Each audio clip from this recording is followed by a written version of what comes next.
Kamis tanggal 13 Mei 2019 bertepatan dengan 8 Ramadan 1440 Hijriah, yaitu guru kita bersama Tengku Haji Nuruddin Taib Abadi Blang Ara dengan tema ketentuan zakat. Sekali lagi kami mohon perhatian kepada para jamaah agar dapat kita mengikuti pengajian hari ini yang diasuh oleh Tengku Haji Nuruddin Taib Abadi Blang Ara.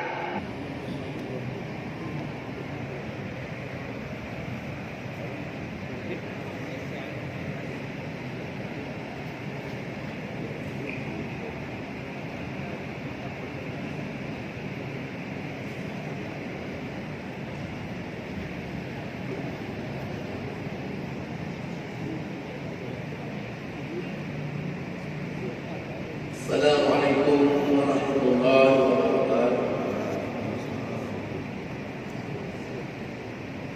Reda.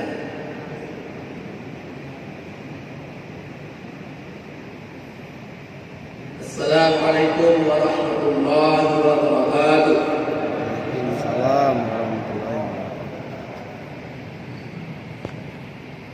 Salam sunat diberikan tapi wajib menjawabnya. Dan harus ada yang terdengar kalau memang itu berjamaah. Yang jawab harus ada terdengar dari jamaah kepada yang memberikan. Kalau tidak ada terdengar berarti belum cukup waktu dibayarnya. Tapi kalau diberi salam kepada per orang, itu harus bisa didengar dari orang yang diberikan. Salam ini sebenarnya bukan perkara enteng. Walaupun itu sudah terbiasa, benar-benar penting. Di samping daripada suatu ikatan persaudaraan, juga itu merupakan syiar. Rasulullah saja menyuruh untuk menyiapkan salam agar kedekatan antara kita itu akan terus berjalin. Alhamdulillahilladzi amarana bi iqamati sya'air dinil Islam min as-salati was-zakati was-siyam wa ghairiha min arkanil Islam. Asyhadu an la ilaha illallah wahdahu la syarika lah dzul jalali wal ikram wa asyhadu anna sayyidana Muhammadan abduhu wa rasuluh sayyidul anam. Allahumma salli wa sallim wa barik ala sayyidina Muhammadin wa ala alihi wa sahbihi dzil kiram. Amma ba'du fa ibadallah, أوصيكم ونفسي بتقوى الله ذي الجلال والإكرام. قال الله تعالى في القرآن الكريم وبقوله يهتدي المهتدون. أعوذ بالله من الشيطان الرجيم. بسم الله الرحمن الرحيم. وما أمروا إلا ليعبدوا الله مخلصين له الدين حنفاء ويقيموا الصلاة ويؤتوا الزكاة وذلك دين القيمة. صدق الله العظيم وبلغ رسوله الحبيب الكريم ونحن على ذلك من الشاكرين والشاكرين والحمد لله رب العالمين. Hadirin hadirat sidang jamaah zuhur yang dirahmati Allah, puji syukur mari kita panjatkan kehadiran Allah Subhanahu wa taala yang sampai detik ini Allah masih memberikan kepada kita kesempatan, keyakinan, keimanan dan ketakwaan hingga kita masih bisa menegakkan syiar agama kita dalam bentuk salat zuhur berjamaah bersama. Mudah-mudahan kiranya Allah selalu menambah melimpahkan kekuatan lahir batin kepada kita hingga kita bisa penuhkan hitungan Ramadan serta ibadah-ibadah yang lain, apalagi ibadah baru seperti salat 5 waktu. Salawat serta salam kita hilangkan hadiah junjungan alam dan besar Muhammad sallallahu alaihi wasallam beserta para ahli dan sahabat beliau sekalian. Yang saya hormati pengurus Masjid Agung Islamic Center yang pada hari ini memberikan kepercayaan kepada saya untuk menyampaikan pelajaran atau bimbingan agama, tuntunan agama dalam satu judul ketentuan zakat. Yang juga terima kasih saya pribadi kepada seluruh kaum muslimin hadirin hadirat sekalian yang tidak bisa saya sebutkan satu persatu. Sebagaimana kita ketahui bahwa zakat adalah merupakan salah satu daripada rukun Islam yang 5. Yang kewajibannya kita tahu tidak perlu harus ke pesantren. Tidak perlu kita harus ngaji dulu baru kita tahu wajib mengeluarkan zakat. Semua orang pasti tahu bahwa zakat itu wajib. Cuma jenis-jenis bahagian-bahagian daripada zakat itu baru mungkin harus kita perdalam. Maka barang siapa yang ingkar kepada kewajiban zakat, dia akan jadi kafir. Setiap hukum yang diketahui pada agama dengan mudah, bidarurah, kalau kita mengingkarinya, yang haram kita katakan tidak haram, yang wajib kita katakan tidak wajib, yang sunat kita katakan tidak sunat, itu jadi kafir.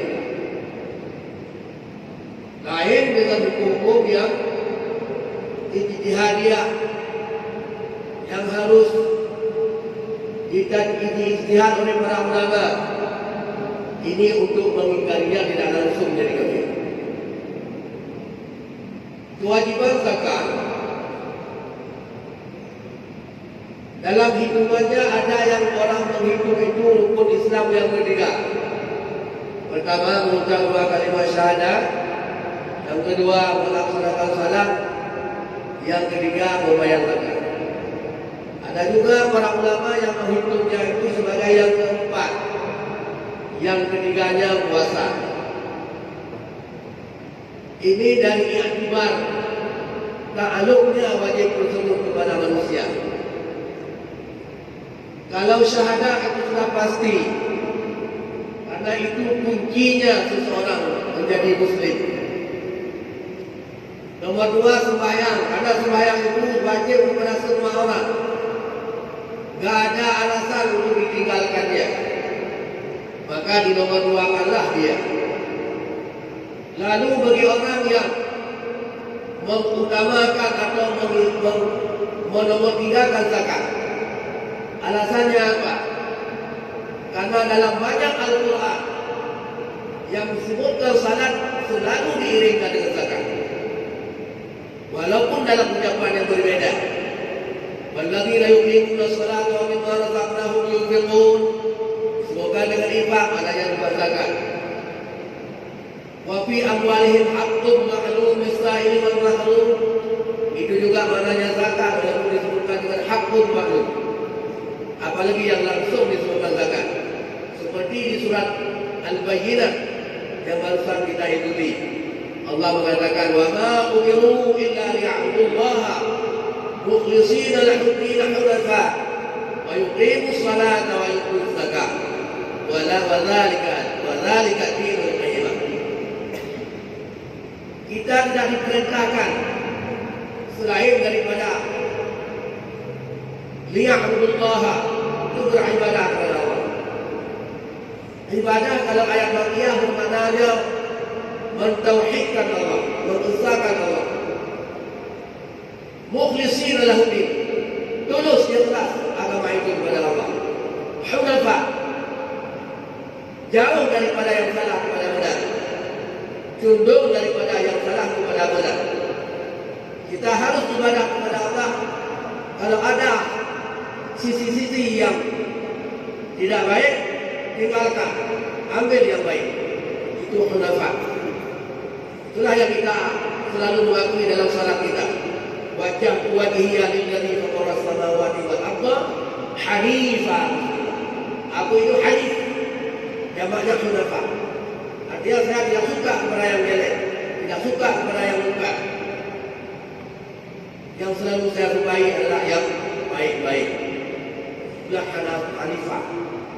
Agama kita adalah agama yang hanifiyah, yang mengarah kepada kebenaran. Wa yuqimus shalah, lalu mendirikan salat dan membayar zakat. Zakat ada dua macam. Ada zakat harta, ada zakat jiwa. Zakat jiwa itulah yang kita sebutkan dengan zakat fitrah. Zakat harta ada beberapa sisi, ada beberapa unsur.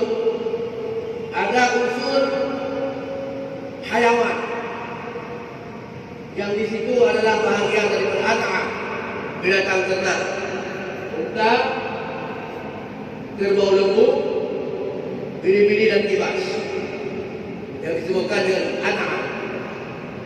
Kemudian pada nabat tumbuh-tumbuhan, yang di situ ada buah-buahan, kurma dan anggur, dan ada biji-bijian, padi, jagung dan sebagainya. Yang ketiga dari unsur jauhan, emas, perak. Sehingga kalau dikumpulkan semua jadilah 8. Ini yang sudah sepakat seluruh ulama. Lain di mana ada zakat-zakat bersih dan sebagainya itu masih ada perbincangan. Ada yang belum menerima, tapi kita bahaslah yang sudah pasti. Kita ambil yang pasti-pasti aja. Zakat fitrah mungkin kita bicarakan di dalam waktu. Kalau saya lihat tidak uang, mungkin saya ada sekali lagi di sini. Mungkin tahunan adalah itu juga adalah bukan zakat. Saya pikir kalau nanti ada kesempatan soal fitrah mungkin ada. Sekarang mau kita bicara masalah zakat harta. Kenapa saya ambil pokok masalah kita adalah masalah zakat harta? Ini menurut saya supaya membawa pahal lebih mahal. Kalau di Arab, sehingga dalam kitab itu diutamakan zakat hewan. Karena dulunya orang Arab itu paling dominan hartanya dari ternak, dari unta, dari biri-biri dan kambing. Maka pembahasannya yang diutamakan didahulukan dalam pembahasan zakat hewan. Dalam hadis juga Rasulullah mengadakan masalah zakat hewan itu. Kalau kita di perkampungan, tentunya yang sangat dominan adalah zakat tumbuh-tumbuhan ataupun tanaman, yaitu padi. Tapi kalau di kota kayak di sini, saya pikir lebih tepat adalah zakat harta, baik dalam bentuk simpanan atau dalam bentuk dagangan. Ini menurut saya kalau memang nanti ada hal yang lain bisa ditanyakan, dan pertanyaannya saya harap jangan sepele. Jangan pertanyaan kayak kepada Ustaz Abdul Samad, itu kecil pertanyaannya. Kepada Abadi pertanyaannya itu hebat-hebat. Cuma jawabannya yang jangan hebat-hebat. Pertanyaannya harus begitu mantap. Jawabannya kalau kurang-kurang buat, itulah orang belum. Di baik urang dengan agak lagi-lagi ni pertanyaan tu benar. Bermantap pertanyaan.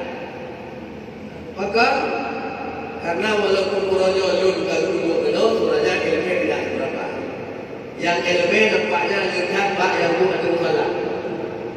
Ustaz-ustaz guru-guru yang mulia, bismillah. Maka harapan Tuhan itu percayaan jadi ilmu Tuhan. Bisa Tuhan ditanya kepada orang lain. Kadang-kadang Tuhan jangan berikan jawaban percayaan itu dalam buku. Buku yang akan bertanya. Ini dengannya dari guru-guru yang kepada hadirin sekalian, insyaAllah akan menambah ilmu yang Tuhan.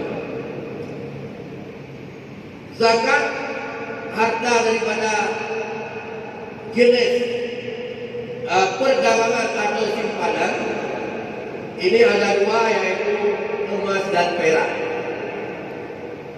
yang disebutkan dengan zakat. Zakat simpanan emas dan perak yang ukuran nisabnya 20 misal kalau emas,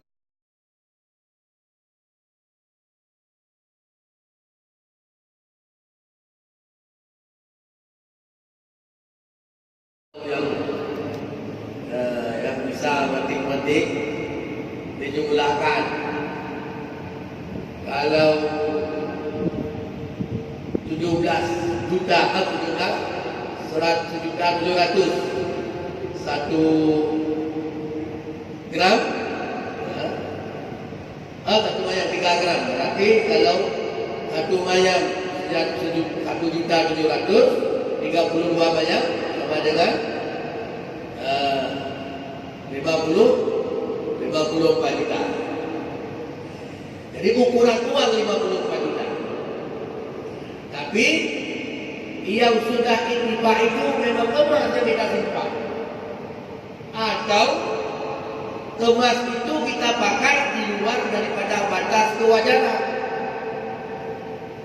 Karena pada kulit muharramin, pakaian yang diharamkan itu kena zakat, lain daripada yang mubah.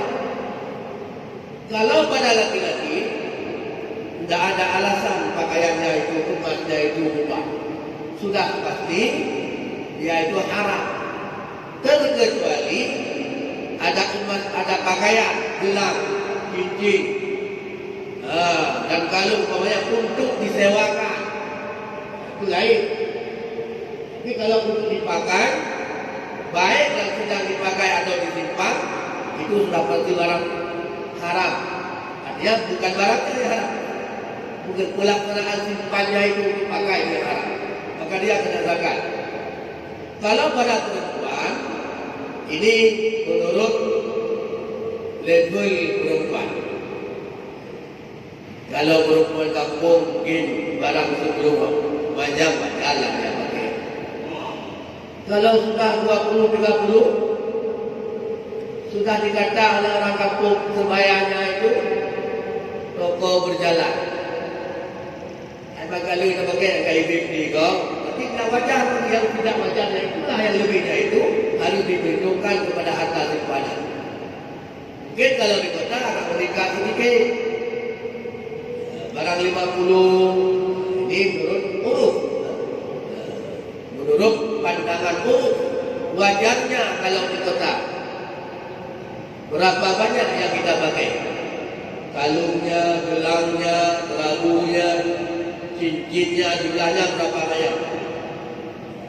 Kalau itu sudah sewajarnya umpamanya 50, yang di atas itu tetap itu namakan saraf, berlebih-lebihan, maka itu dikenakan zakat. Kalau misalnya sampai dengan yang disimpan atau dengan lain, ini pada harta simpanan. Sehingga bagi orang yang menyimpankan uang, kalau dikurkan ke situ mau dikeluarkan zakat, itu baik. Tapi kalau tidak pun, ini masih dalam persoalan, dalam pembahasan. Karena dia bukan nafkah. Apalagi kalau uang kertasnya itu, dia sebenarnya nilai yang terteranya saja yang berharga, bukan kertasnya. Punya kertas kayu, kertas kayu, karena kayu tulis itu baik. Bak kertasnya maka layu itu baik. Tapi kalau nafkah, dia itu memang innya berharga. memang berharga yaitu imbasnya. Ini kalau yang simpanan. Kemudian yang dagang. Orang dagang ini juga wajib zakatnya. Apa itu dagang? Dagang itu adalah taqlibul mal bil mu'awati li ghardi ribhi, menukar harta secara punya imbalan, walaupun imbalannya itu bukan harta, yang tujuannya itu untuk laba. Itu yang dikatakan dagang. Bukan setiap jualan itu dagang. Bukan setiap jualan dagang. Pedagang itulah ngambil beli barang lalu dijual, keuntungannya pada laba. Kalau jualan, bisa saja orang berkebun, dia tanam pisang, pisangnya itu dibawa ke Sumbawa, dia menjualnya secara persisir, bukan pesisir, tidak perlu, tidak sekaligus tolak ke yang jualan di sini, tapi dibuka, dijual secara berangsur sedikit-sedikit. Ini bukan dagang dia. Tak boleh kita katakan dia sebagai pedagang, karena di kebun dia ambil. Musim durian yang punya kebun enggak dijual durian kepada mugenya, dia bawa ke kebun, jual satu-satu dari pagi sampai siang. Itu bukan dagang, jualan. Yang pedagang, dia beli dari satu tempat lalu menjual kepada orang lain dengan ada keuntungan. Itu yang dagang. Itu disitulah trikanya yang dijarah, yang ada zakat. Tapi kalau dibeli satu barang, diolah, itu bukan dagang, bukan dijarah. Jadi yang terikat zakatnya itu pada dijarah. Zakat dijarah walaupun orang yang dijual. Kayak masa dulu ada budak. Jadi budak diperdagangkan, dibeli di Gurugok, jual ke Luk Somai atau ke Pantai. Ini dagang, tapi kena zakat juga. Zakat dagang takluknya pada harga, bukan pada in. Sedangkan simpanan pada in. Ini yang harus hati-hati yang menyimpan emas dan perak. Dia itu kalau zakat dengan innya, tak boleh uang. Sama seperti zakat padi tak boleh dijual, begitu juga zakat emas tak boleh dia itu dijual emas, kasih uang, harus emas. Kita simpan uang 100 gram. 100 gram. Wajib zakat 2,5%, berarti 5 gram. 5 gram itu bukan uang. Ini banyak yang salah penipuan sekalian. Uang yang diberikan. Padahal dia menyimpan, bukan dagang. Ya kalau zakat ini harus berdanya. Bawa 5 gram ke tukang emas, suruh cairkan, suruh perbanyak. Sekurang-kurangnya kita jadikan, karena wajib zakat diberikan kepada fakir miskin, yang satu-satu kelompoknya itu sekurang-kurangnya 3 orang, berarti 5 gram itu jadikan 2 kelompok, satu kelompok itu jadikan 3, walaupun besarnya berapa bililah. Itu sebenarnya yang wajib, karena itu zakat ini sama zakat padi. Begitu juga dengan binatang ternak. Orang berternak, memeliharakan lembu 30 ekor, berikan 1 lembu untuk zakat. 1 lembu itu bukan disembeli dibagi daging, langsung 1 diserahkan lembunya kepada si Amir. Yang kalau tak siap dia lebih. Karena kau siap dia bagi nyuruh letuan, raw wajib. Lalu tu lembunya menghasilkan. Jaka anak, anak-anak disewakan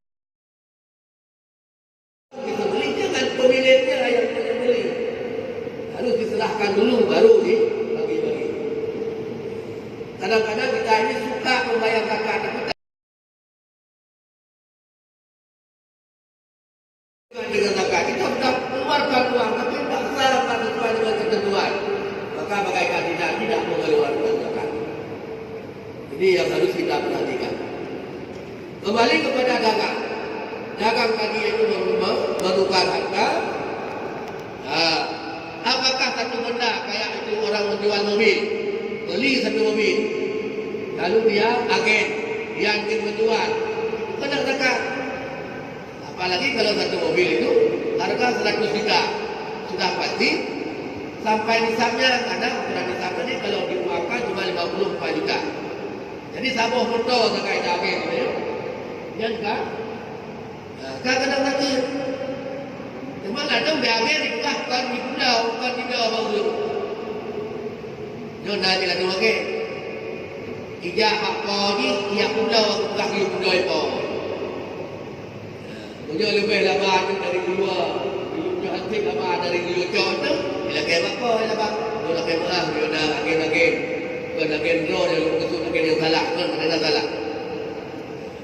Ada ijak apa ni bukan ada pulau jangan ni lah tu, ni lah kai. Dia pulau itu tidak. Anak kau lebih hebat itu. Bahkan kurang juga. Ibu pulau itu dia menjual kau. Dia cuba dia pakai dia. Punya kebetulan tahun lagi ada. Nyai ibu pulau ada. Ibu pulau apa itu? Dua tu tadi enggak ada buka ni ada jauh. Janganlah dia pakai kang lumut. Punya hal lagu lagi target. Kah hidup pulau apa? Dia lagi apa? Punya lebih target di pulau itu enggak ada di pulau itu.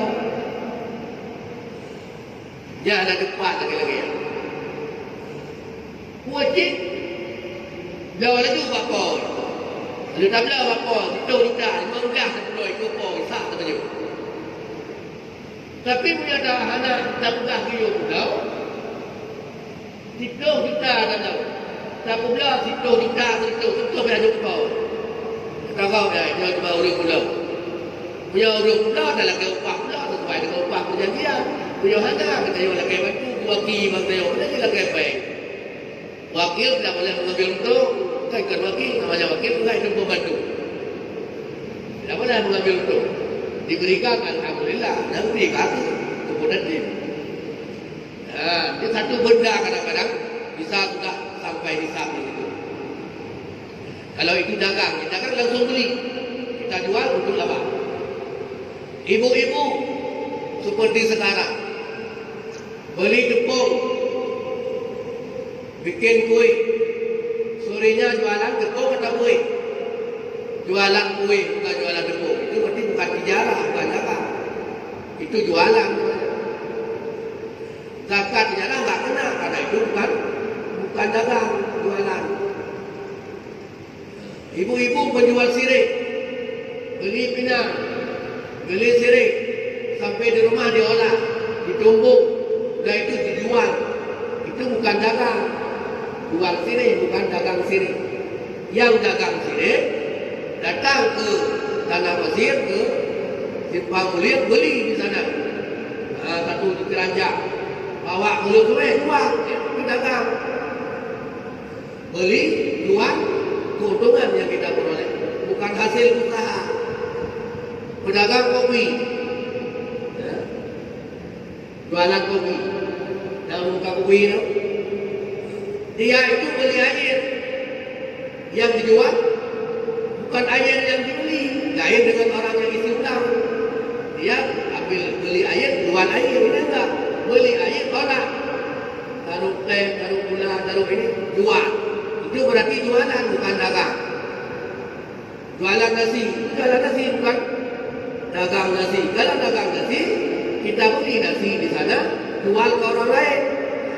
Itu namanya dagang nasi. Datang ke AA, beli nasi 20 kotak. Dah kita beli. Lalu datang ke Islamic Center buka puasa. Siapa beli? Satu beli 20, 25, 5,000 lebah. Itu dagang nasi. Tapi kalau beli beras dimasak, sudah itu masuk kotak, jual, itu jualan nasi, bukan dagang nasi. Jadi situ tak kena zakat. Yang kena zakat yang mana? Pada pedagang nasi, yang di situ ada Coca-Colanya, ada Fantanya, dan ada lain-lain yang beli langsung dijual. Itu yang dagang. Berarti ada dua pekerjaan. Ada pekerjaan dagang, ada pekerjaan jualan. Yang kena tekannya itu pada dagangannya, bukan pada jualannya.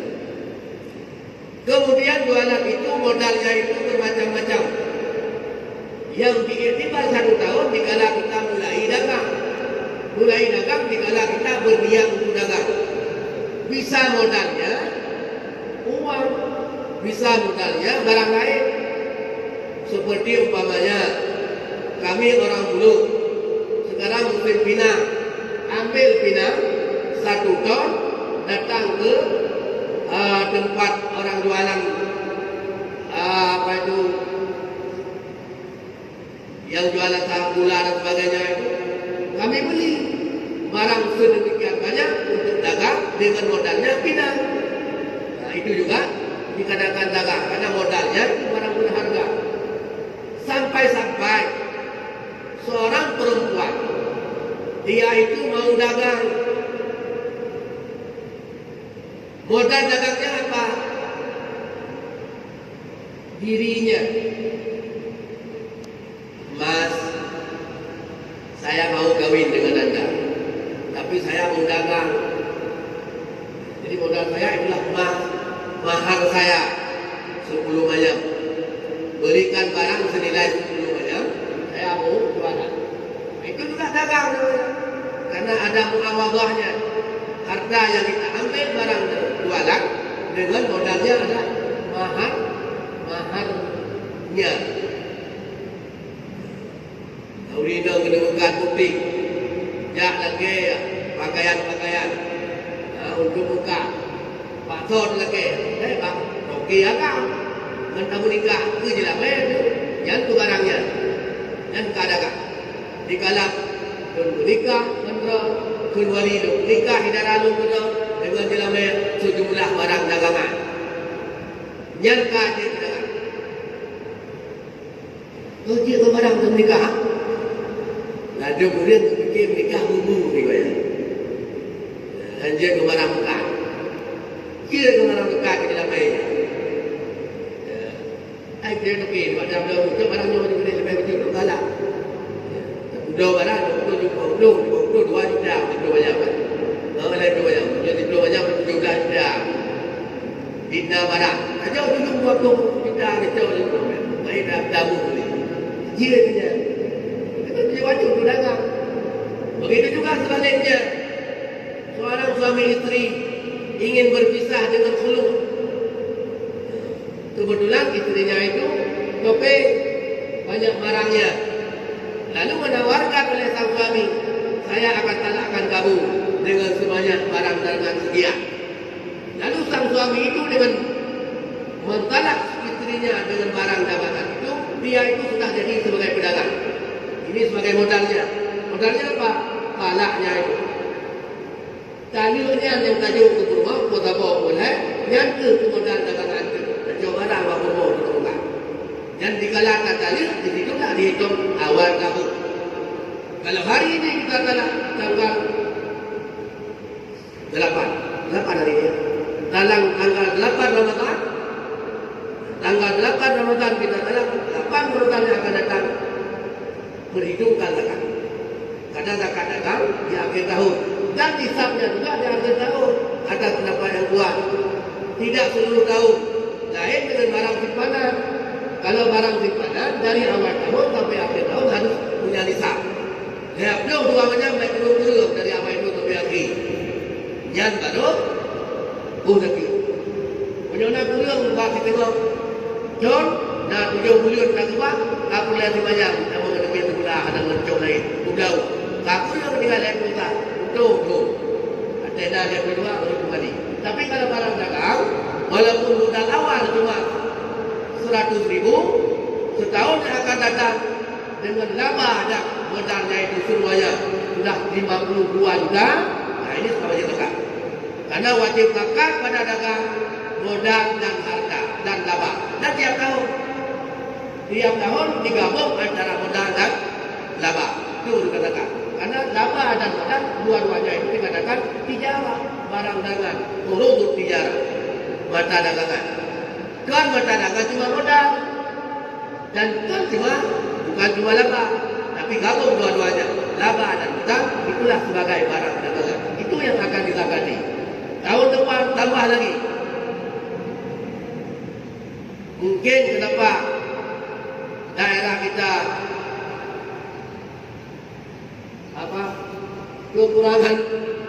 kekurangan dana, biayanya kurang terus, baitul mal kosong. Itulah para pedagang-pedagangnya itu kadang-kadang memberi makannya yang mau memberi makan cuma labanya saja, tidak dari modalnya. Kalau modal dan laba banyak sekali di luar ini yang miliaran sudah punya asetnya itu harus ditagih. Kalau 1 miliar 25 juta per tahun. Ada berapa pedagang yang sekian? Aduh banyaknya. Tapi ini mungkin ada salah dalam ketentuan yang dia jalani. Maka akarnya itu lebih tidak begitu banyak. Dan juga sebenarnya zakat di Baitul Mal tak perlu dipendam di situ. Tak ubah apa yang kita cukup ubah pentuk dan buyuk. Baik yang kita labah ni Baitul Mal. Baitul Mal sambil utama. Dia ubah ini. Dia nak proposal tu ujung. Lagar grup lah, dia mau kaya dia grup. Ada kira-kira. Itu pun bukan salah. Jadi ketentuan bukan pada pemilih harta juga, pada pengelola juga ada ketentuannya. Anak itu yang mencapai yang buka dompetnya. Dia dompet harta kau, dia bukan apa? Kebuang. Gaji dia ada orang tu. Dia ada tim orang yang terkadang juga. Jadi ketentuan bukan pada pemilih harta, pada pengelola harta juga harus ada ketentuan tersebut. Tapi ini yang saya bicarakan adalah pada pemilih harta dulu. Yang kedua yang harus diingat, harta sejenis wajib digabung. Harta sejenis wajib digabung. Walaupun bahagiannya atau nomornya beda-beda. Seperti orang yang bercocok tanam padi pulut dengan padi biasa. Untuk ukuran besarnya gabung, bukan campur padi. Gabung ukuran. Ada ubin, dia nyampung. Dia boleh lekat nyampung dalam lebih. Lebih sama dua. Bukan diganti campur, gabung ukuran untuk disagati. Begitu juga lembu dan kerbau. Ada kerbau 10 ekor, lembu 20, gabung untuk lekat. Biri-biri dan kambing gabung untuk lekat. Yang diperhitungkan mana banyak kalau selesai harga. Harga kambing dan harga biri-biri beda. Kalau kambing 2 tahun umurnya 2 juta, kalau biri-biri 3 juta. Jadi nanti yang diambilnya baik dari biri-biri atau dari kambing dengan program perbandingan 20 dengan 10. Berarti kalau di sini 2/3 untuk kambing, 1/3 untuk 2/3 dari 1 nanti 2/5. Karena 3 dengan 2, 5. Jadi 2/5 dari kambing, 3/5 dari biri-biri.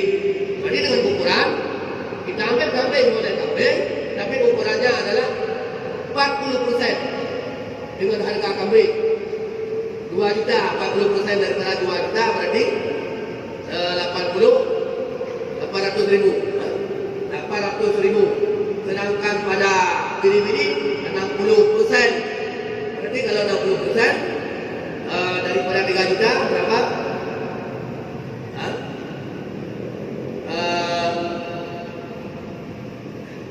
Hilang dengan di 16 ya? 16? 3 juta. 3 berarti 1% dengan 100, 20% dengan 100. 300 kali 6, 3 kali 6 bantah. Jadi 1.800. 1.800 ditambah dengan 800 jadi 26. Ambil kambing yang harga 2 juta atau ambil biri-biri yang harga 2 juta. Biri-biri juga enggak begitu besar karena ada bahagian kambing yang kurang. Kambing enggak begitu kecil karena ada bahagian biri yang kurang. Begitu caranya. Cocok dia dari kambing dia biri-biri tapi perbandingan harga. Sehingga dia cocok kambing haji dia 2 juta. Harusnya 2 juta 600. tidak wajib ambil yang 3 juta. Boleh yang 2.600.000 kurang sedikit. Begitu juga perbandingan pada zakat tijarah dengan simpanan. Wajib gabung. Wajib gabung. Tadi ukuran nisabnya 52 juta. Ada seorang pedagang yang 40 juta ada simpanannya. Atau emas senilai 40 juta. Barang dagangannya itu cuma 12 juta. Ini pada 12 juta wajib zakat dengan tahun dagang. Pada 40 juta wajib zakat dengan tahun simpanan. Dia sudah simpan uang 6 bulan. Kemudian 6 bulan baru dia dagang. Akhir 6 bulan ganti dagang tahun depan. Sedangkan yang disimpan 6 bulan dah sampai. Jadi zakatkan yang 40 juta dulu untuk barang simpanan, baru nanti dizakatkan barang dagangan setahun dari permulaan dagang. Jadi zakatnya masing-masing tahun ya, tapi nisabnya itu harus digabung. Ini kadang-kadang ada pedagang itu yang aset dagangannya cuma, omset dagangannya cuma 10 juta. Katanya saya nggak sampai nisab 10 juta. Padahal ada emas yang disimpan. Apalagi anak muda mau kawin simpankan emas. Emas simpanannya itu jadi harta yang kena zakat, kena disimpan. Begitu juga ibu-ibu. Kalau pakaian yang dipakai itu nggak kena zakat, tapi ini nggak dipakai, kalau dijualnya untuk simpan kena zakat. Daripada simpan uang kurang terus, baiknya simpan emas. Beli emas untuk simpan, nah itu kena kurang zakatnya kalau sudah mencukupi syarat nisab dan tahun. Ini sebagai gimana dulu deh? Kali baik ini.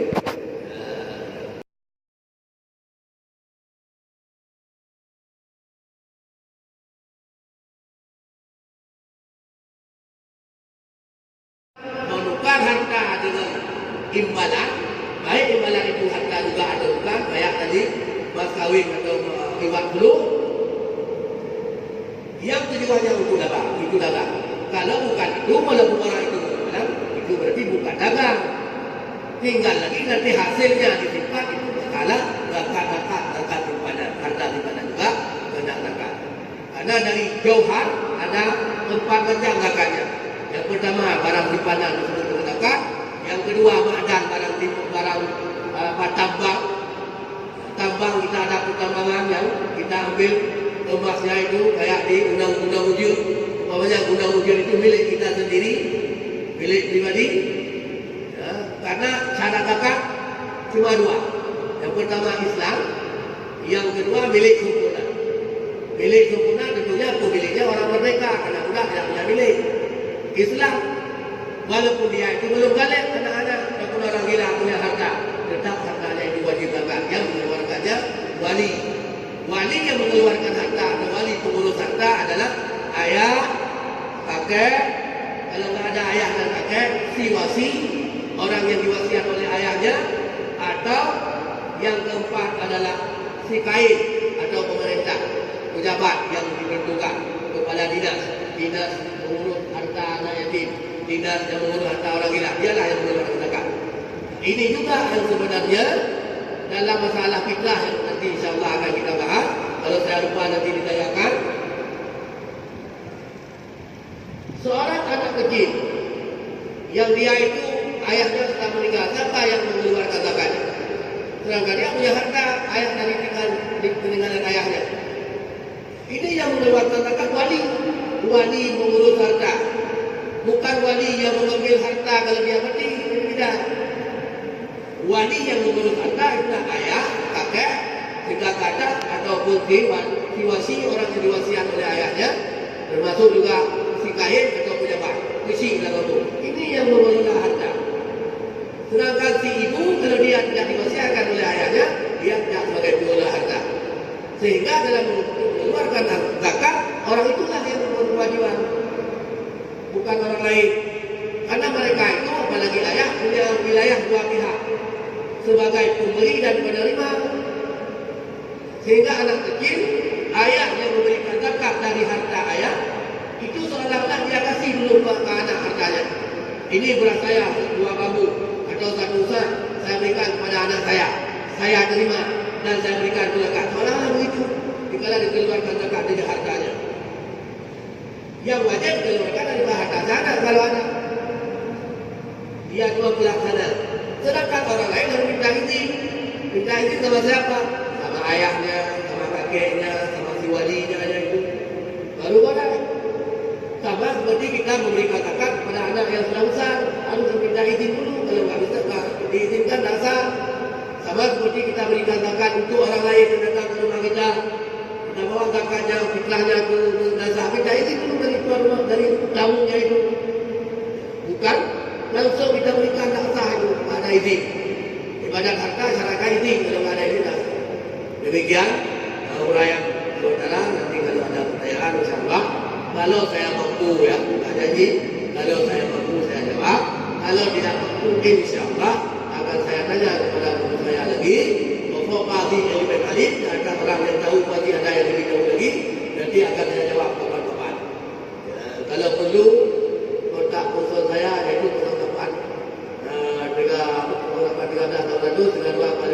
itu dihubungi. Demikian untuk saudara. Assalamualaikum warahmatullahi wabarakatuh.